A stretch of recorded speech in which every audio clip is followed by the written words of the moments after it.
Thank you.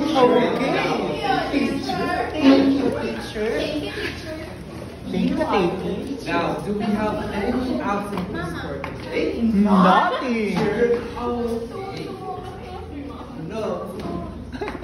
Bakit sa akin? Okay. Hindi na ako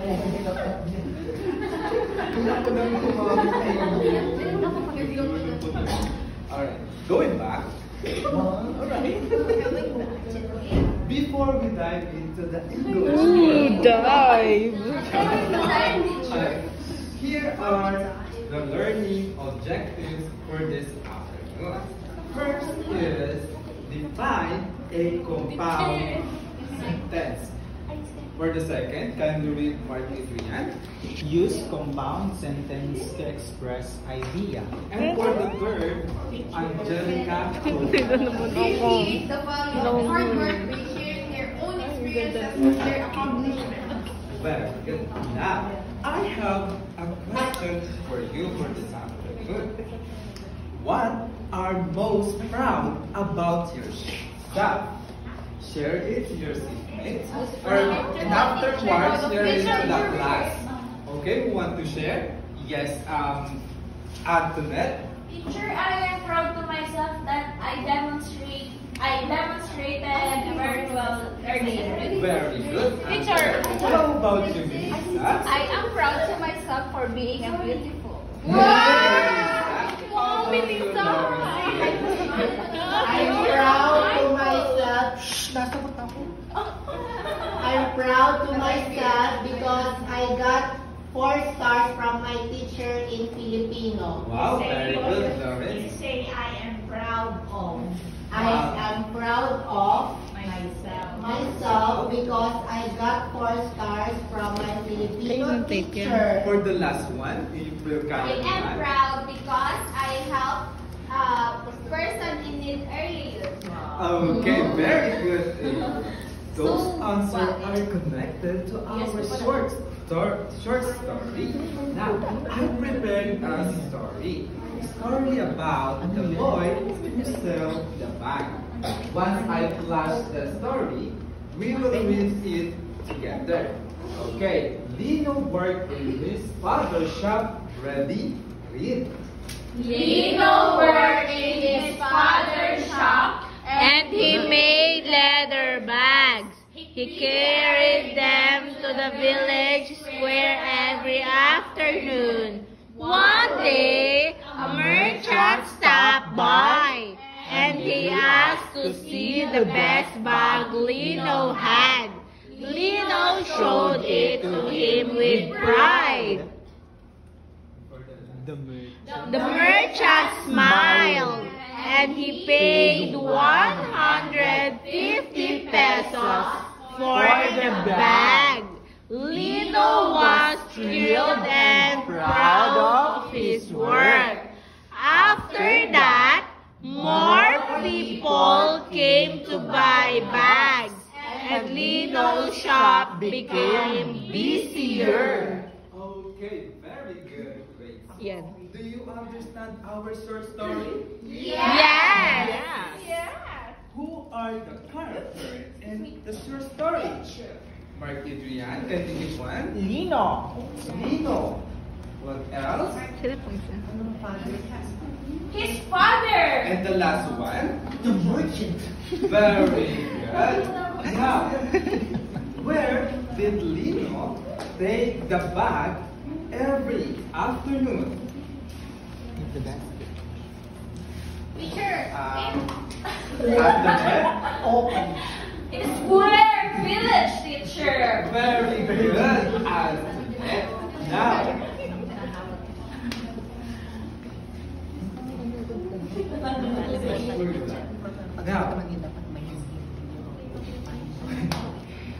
how much the merchant paid for the best bag? Teacher, Guru, the merchant paid 50 pesos. Teacher, what did it wrong? Teacher, Pesos.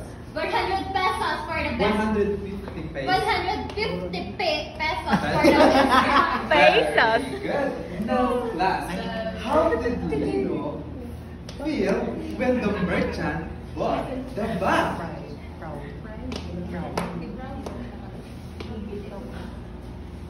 Yes, Teacher! that. Feel proud to. Felt. Proud to. Very good, Melissa. Now, class, have you ever felt proud about something you made? Yes! When was it? Angelica?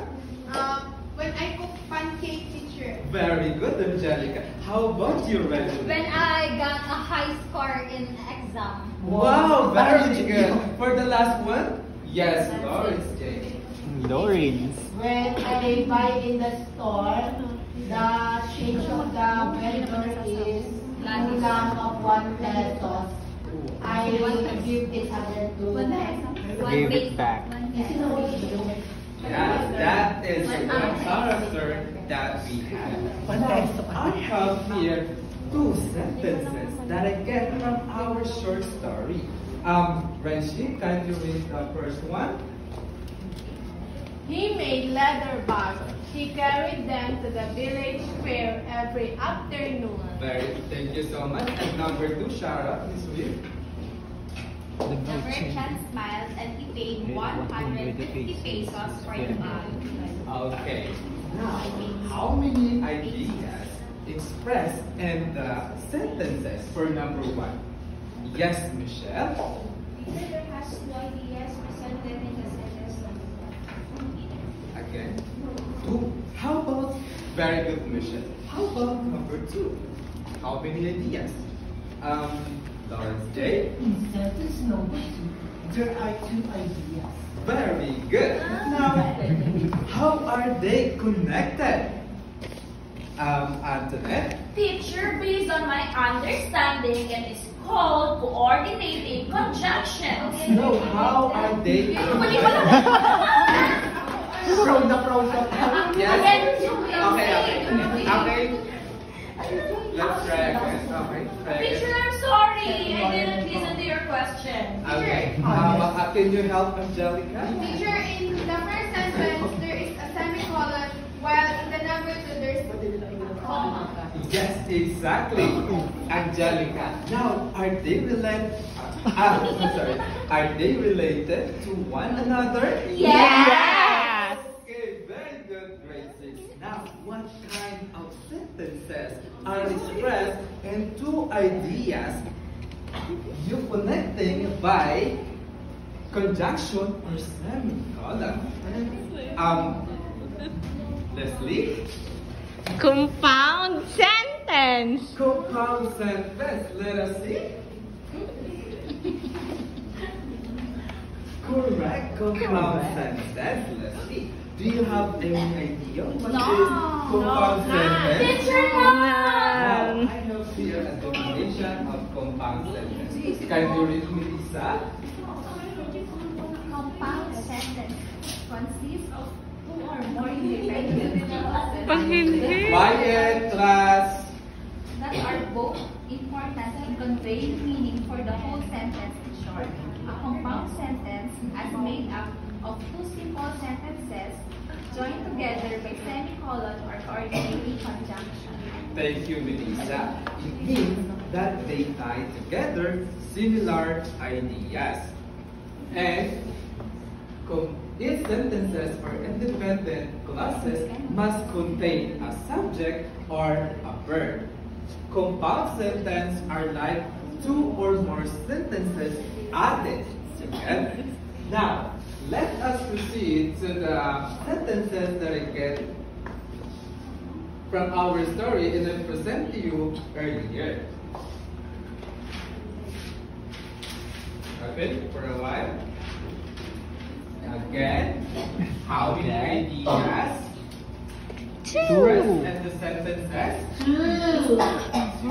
Now, can you come here in front and encircle the first Teacher. idea? Teacher. Rep Shivon. Where's my handwriting? Okay, quiet.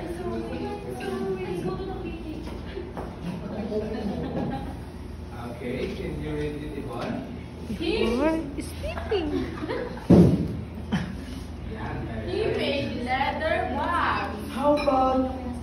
second idea. Shara? Ano? Very good, Shara. And how they are connected, Angelica? We use some semicolon. Use Semicolon. semicolon. Now, class, do you understand the compound sentence using a semicolon? Yes! Teacher. Yes, maestro. If you really understand, can you give another example of compound sentence using semicolon? Yes, Michelle? He made her No, another example. I am just building my Aside from, okay, you can try. Okay, another example using compound sentence. Sheila makes her life perfect and No, using semicolon. Sheila makes her life perfect. She becomes a good lawyer. Very good. What about you, Antoinette? Lawrence carried his food. Lawrence put it on the table. Very good. For the last one. Yes. I finished my homework early. Now I have time to relax. Very good. Now, let's proceed to the next example that I presented to you earlier. Slide for a man. Okay. Again, how many ideas expressed and yes, market two. Okay, Ian, kindly proceed in front and circle the first idea. What about the second? Yes, Angelica. Okay, thank you, Ian. You may now take your seats. And how they are connected? LJ, Lawrence. I love to swim. Very good. Right. Now, class. Sorry po. Now, class. There's another way of creating a compound sentence using, again, what do we call it again? Compound And then this connecting, how they are connected using and we call Coordinating conjunctions. very good. So using coordinating conjunction is a word used to connect clauses or sentences or to coordinate words in the same clauses. Coordinating conjunction, there are 7. So we call it coordinating conjunction can easily be remembered with the acronym FUNBOYS. Are you familiar with the FUNBOYS? No! Okay, let's go. One by one. How? F? Stand for? Fun boys. Reggie? Very good. How about the second? Or. A? And. N? For N? Nor. For B? But. Very good. Or. Very good. Yes. Very Set. good. Very good. Now can you give another example using coordinating conjunction? Yes, Shara? Yvonne did not study for our upcoming exam and she failed. Okay, very good. So she failed. Now, class, why do we use a compound sentence? Reggie? Why do we use compound sentence? To connect the two independent clauses to have one idea. Fantastic, Reggie. How about you? Fantastic. Nalala ko si Baha. Why do we use compound Fantastic. I believe that we use compound sentence to summarize the elongated text. So they use only one idea and they thank you very much. That's all. Okay. Teacher, what is Elongated. Pinahaba. Florence, presence of mind, they're only racist. Three times. Racist. Yan, hindi mo mag-grade ka. Interconnected. You're actually Manahe. connecting two simple sentences. So parang you're, instead of making choppy two simple sentences na parang putol-putol, you are actually making them, you are connecting them. You avoid choppy sentences. When you connect two ideas or sentences that are... Crush kita, Kuya Lito. To sum up our lesson, I have here a big bag. Wow! What I want you to do is to write something that you learn about compound sentence.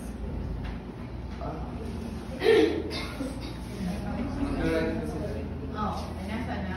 Inabot tayo. Huh? Wala po. 3 claps. Kindly get your own paper. Yes! Listen now, 3 cups for this one. Yes. Okay.